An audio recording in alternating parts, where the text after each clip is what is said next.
이번엔 애널리스트 코너입니다. 우리 시장도 이제 대선 전국, 이 정치 이슈가 시장에도 영향을 주는 그런 환경이 되고 있는데 늘 반복적이긴 합니다만 미국은 이제 본격적인 대선 가도에 들어가죠.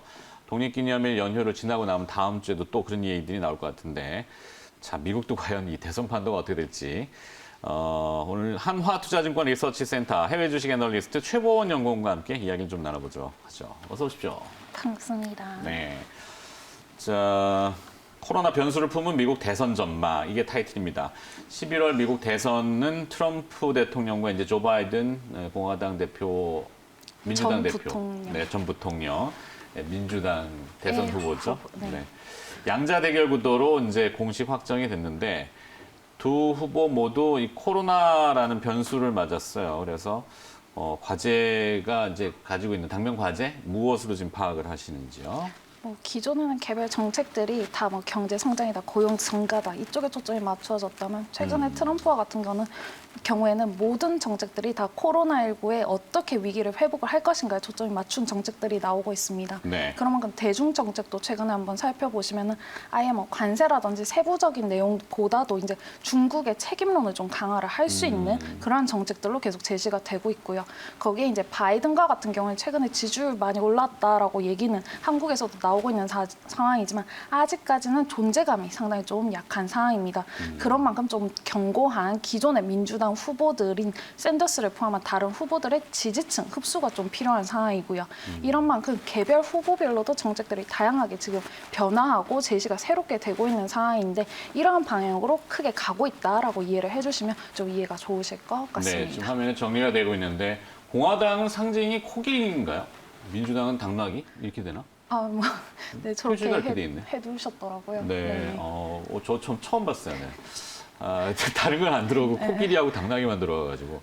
글을 보셔야 네네, 하여튼 뭐 네네. 그렇다니까. 네네. 최근에 이 지지율 격차가 좀 눈에 띄게 확 바뀌고 있잖아요. 물론 이제 말씀하신 조 바이든 이 부통령의 뭔가 정책이 좋아서 호감도보다는 트럼프 대통령의 실기라든지 아니면 정책의 조금 오류, 코로나와 관련해서 거기에 이탈된 표 내진 관심도가 이렇게 상대적으로 가는 거 아닌가 생각인데. 트럼프와 같은 경우에는 트럼프를 지지를 한다, 지지를 하지 않는다라는 측으로 좀 평가가 많이 된다면 네. 바이든과 같은 경우에는 아직까지도 이제 트럼프를 지지하지 않는 지지자들이다 아니면 바이든을 지지를 하는 지지자들이다 이런 식으로 좀 구분을 하고 있거든요. 네. 그런 만큼 최근에도 사실은 한 달 전만 해도 코로나19의 영향에 따라서 트럼프의 지지율도 크게 변화가 나타나는 것을 좀 보실 수가 있습니다. 그런 만큼 바이든의 지지율 높아지고는 있지만 코로나19의 영향으로 인해서 변동 가능성은 좀 열어두셔야 되는 상황이다 말씀을 드리겠고요. 네. 자, 그래서 뭐 시장 일각에서는 트럼프 대통령이 떨어지고 있는 지지율을 큰 이벤트, 특히 이제 북한과 관련된 이벤트를 조심스럽게 꺼내긴 하는데 어떻게 할지 모르겠어요, 사실 그죠? 맞습니다. 근데 트럼프와 이제 바이든 현재 두 후보 간의 정책을 조금 비교해 주시면은 아마 미국도 이 대선 테마라는 게 있는지 잘 모르겠지만 대선 테마도 테마겠지만 이제 후보별로 제시하는 정책들의 영향을 받는 산업들이 산업군이 있겠죠. 있군요. 네, 그거 한번 정리 좀. 한국에서 대표적으로는 헬스케어 산업 쪽 그리고 에너지 산업 쪽 얘기를 주시는데 몇 가지로 좀 구분을 하실 필요가 있으십니다. 네. 우선 세제 측면에서도 트럼프와 바이든 같은 경우에는 바이든이 상당히 좀 공격적인 정책들을 제시를 하고 있는 만큼 조금 대형 기업들한테는 불안할 것으로 예상이 되고 있고요. 그리고 헬스케어 쪽도 사실은 보험 쪽만 나오는데 서비스 쪽, 제약 쪽도 좀 구분을 해서 할 수가 있습니다. 근데 코로나19라는 변수가 있고 지지율을 개선시키기 위해서 사실은 요 바이든과 같은 경우에도 민간 보험사들 예를 들면 유나이티드 헬스그룹한테 조금 더 공격적인 정책들을 좀 제시를 하고 있는 상황이거든요. 그렇게 변화가 나타나고 있다는 거 추가적으로 지금 보셔야 되는 시점이고요. 사실은 에너지 부문도 트럼프는 상당히 좀 긍정적입니다. 네. 그렇기 때문에 전통 에너지 기업들과 같은 경우에는 오히려 긍정적일 수 있다. 기업이라든지 정유사라든지. 맞습니다. 그리고 한국에서는 좀 낯서실 수 있는데 MLP 기업들과 같은 경우에도 MLP 기업들한테 상당히 좀 긍정적인 정책을 제시를 하고 있는 후보입니다. MLP 기업이라는 건? 원유 수송을 해주고 이동을 시키는 미드스트림 기업들이라고. 네. 미국은 이 송유관으로 다 맞습니다. 보내버리니까 그 그 파이프라인을 어떻게 이제 허가를 해줄 거냐 안 해줄 거냐라는 방향성 측면에서도 상당히 좀 긍정적입니다. 반면에 이 바이든과 같은 경우는 친기업적인 이제 정책들을 계속 제시를 하고 있는데요. 그럼 관련한 기업들 뭐가 있느냐 이렇게 네. 좀 보실 수가 있는데 미국 내에서도 이제 그 유틸리티 섹터 안에 있는 기업들 중에서도 대표적인 기업인 뭐 넥스트라 에너지와 같은 기업들이 있습니다. 이런 기업들 같은 경우에는 기존의 규제 사업 부분도 가지고 있는데 비규제 사업 부분도 가지고 있어요. 이쪽이 신재생 에너지 부분이거든요. 네. 이쪽이기 때문에 기존에는 방어적인 측면만 강조가 됐어요. 이제 넥스트라 에너지와 같은 경우에는 하지만 최근에 성장적인 부분, 정책적인 부분도 함께 보실 수 있다는 점 추가적으로 말씀을 드릴게요. 아 그리고 꼭 네. 보셔야 되는 게 또 인프라 부분이 있어요. 인프라. 네. 그렇죠. 양쪽이 다 그냥 확대를 얘기를 하는 거 아니냐, 비슷한 거 아니냐 이렇게 보실 수가 있는데 사실은 좀 차이가 있습니다.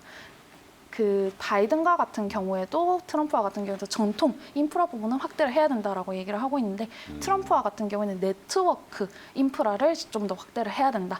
기존에 이제 시골 지역이라든지 네트워크가 없는 지역. 하지만 바이든이 조금 더 강조를 하고 있는 거는 요 스마트 시티라는 표현을 씁니다. 스마트 시티를 구축을 해가지고 그쪽을 기반으로 성장시켜 나가자라는 측면의 얘기를 하고 있고요. 또 한 가지 인프라 뭐 캐터필러 이렇게만 보시는데 그런 기업들뿐만 아니고 함께 좀 보셔야 되는 게 민주당 측은 요 주택 쪽 공급도 계속해서 좀 얘기를 하고 있는 상황입니다. 네. 그런 만큼 뭐 ETF로 보시려면 뭐 ITB, XHB와 같은 ETF도 있으시고 너무 많이 빨리 대표적인 가시는데 기업으로는 5번까지 가셨는데 지금? 아니 그 다시 ETF 아닌가? 언제든지 돌아올 수 있습니다. 아 그래요? 정책 부분이라고 아까 기업을 좀 많이 궁금해하시는 것 같아서 아, 그 네, 그렇죠. 안에 있는 기업 같은 경우에는 뭐 DR 홀튼, 레나와 같은 기업들이 쓰시고요. 아, 그거는 이제 지금 당장 이제 들어가기보다는 코로나19 이후에 경제가 회복이 되는 시기에 주목을 받을 수 있는 기업이다라는 점 꼭 좀 말씀을 드릴게요. 어떤 기업? DHL, DR 홀튼, 홈빌더 기업들. 그러니까 홈빌더. 주택을 홈빌딩. 만들어서 파는 기업들을 보시죠. 바이든이 할 때? 바이든 쪽이 그런 이야기들이 된다. 바이든 쪽도 그렇고 사실은 여기서 정책도 정책이지만 구분을 짓기는 지금 들어보니까 뭐 그런 거 있잖아요. 조 바이든 대통령이 우세하면은 바이오나 헬스케어는 야 그동안에 이제 뭐 이 오바마 헬스케어의 연장선이기 때문에 부정적이다.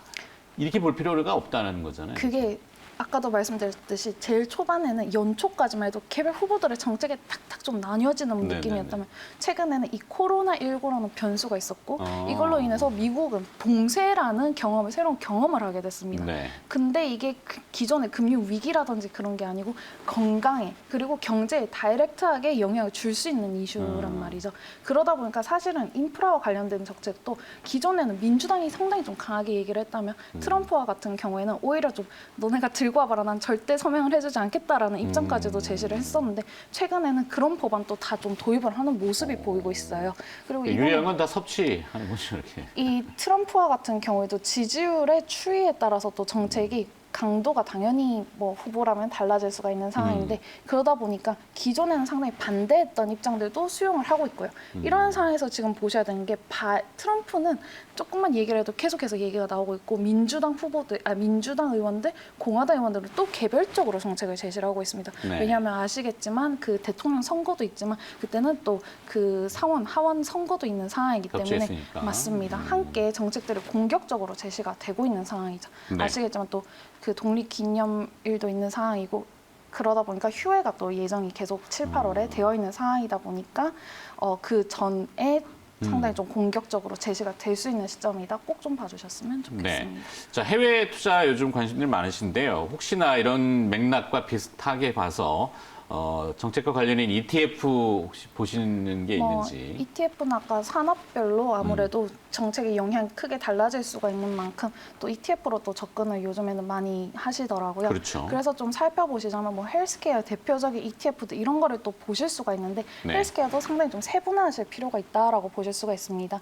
이렇게 코로나19와 관련을 한 이제 제약사들과 관련된 기업들이 많이 포함이 되어 있는 ETF로는 뭐 IBB 이런 애들이 있으시고요. 하지만 이제 존슨앤존슨, 유나이티드 헬스그룹과 같이 대표적인 헬스케어 기업들 그리고 헬스케어 전체 섹터의 반등 기대감이 높아질 때는 그 XRV와 같은 이제 전체 헬스케어 기업들이 포함이 되어 있는 쪽 보실 수가 있고 인프라 부분 또 사실은 미국의 인프라 기업들만 포함이 되어 있는 ETF는 없는 것 같은데라고 네. 보실 수가 있는데 뭐 IGF, GII와 같은 인프라와 관련된 ETF는 있습니다. 하지만 미국 기업들만 좀 많이 포함이 되어 있는 거는 아까 말씀드린 요 유틸리티와 관련된 ETF들, 유틸리티와 관련된 기업들이 많이 포함이 되어 있는 뭐 XAU, VPU와 같은 ETF들 좀 함께 네. 보실 수가 있겠고요. 오, 생소한 용어들이 많이 나와서 이게 그거는 사실 기관 티커는 투자자들이 티커, 좀 참고도 티커. 할 수 있는 그런 건데 그죠? 요즘에는 제가 문의도 되게 많이 받는 게 개인 분들도 오시고 새롭게 오. 하시려는 분들도 있으시고 네. 커다란 기관들 쪽에서도 ETF 쪽은 많이 보시더라고요. 개별 주식에 대한 관심도 물론 높아지고는 있지만. 알겠습니다. 네네. 자, 이제 좀 정리 좀 해야 될 것 같은데 미국 대선판도 맞아요. 사실 예측하기 굉장히 어려운 건 아닌데 현재까지 나와 있는 보도 내용은 조 바이든 후보가 좀 우세한 걸로 나오는데 전망을 혹시 이렇게 뭐, 첨언해 주신다면은? 저희가 뭐 한국 같은 경우는 뭐 지지율에 따라서 또 다르게 나타날 수 있다 이렇게 얘기를 하는데 미국과 같은 경우는 지지율이 높다고 득표수가 높다고 무조건 네, 당선이 그 되는 그거랑 건 좀 아니거든요. 다르더라고요. 네. 네, 그래서 이제 경합주라는 게 있습니다. 경합주에서 누가 선거인단을 확보를 하는가가 초점인데 네. 거기서 중요한 게 뭐 6개, 8개, 뭐 12개 이런 식으로 표현은 많이 하지만 꼭 보셔야 되는 건 이 펜실베니아 쪽이라는 걸 보실 수가 있습니다. 펜실베니아. 네, 경합주 중에서도 이 트럼프와 같은 경우는 플로리다, 플로리다, 여러분, 예. 플로리다를 꼭 보셔야 되는데 플로리다의 선거인단이 이제 29명으로 트럼프가 그쪽을 잡는다면 어느 정도 승산이 있는 상황이고 이 바이든과 같은 경우는 그쪽을 잡으면 딴 곳을 좀 쉬어갈 수가 있는 상황이에요. 그러다 보니까 최근에 보시면 뭐 텍사스다, 플로리다 지역에 그 코로나19 확진자가 엄청 증가를 한다. 이게 공격적으로 얘기가 나오고 있어요. 다른 지역들보다도. 그 이유가 이 플로리다가 경합주 중에서도 꼭 주목을 해야 되고 특히 트럼프 같은 경우에는 저쪽에서 확진이 크게 확산될 때는 더 네. 공격적인 정책이 나올 수 있는 상황이다. 이분과 같이 인프라 쪽도 계속해서 얘기가 나오고 있고 민주당 쪽까지도 좀 수용을 하는 모습까지도 보이고 있는 만큼 플로리다의 동향에 따라서 아무래도 이제 또 방향이 많이 달라질 수 있다는 점 꼭 좀 봐주시면 좋겠습니다. 알겠습니다. 자, 미국 대선 판도와 그다음에 산업의 영향 대충 어우르는 이야기들을 좀 들어봤고요. 한화투자증권 리서치센터 해외 주식 애널리스트 최보원 연구원이 오늘 수고해 주셨습니다. 고맙습니다. 네, 감사합니다.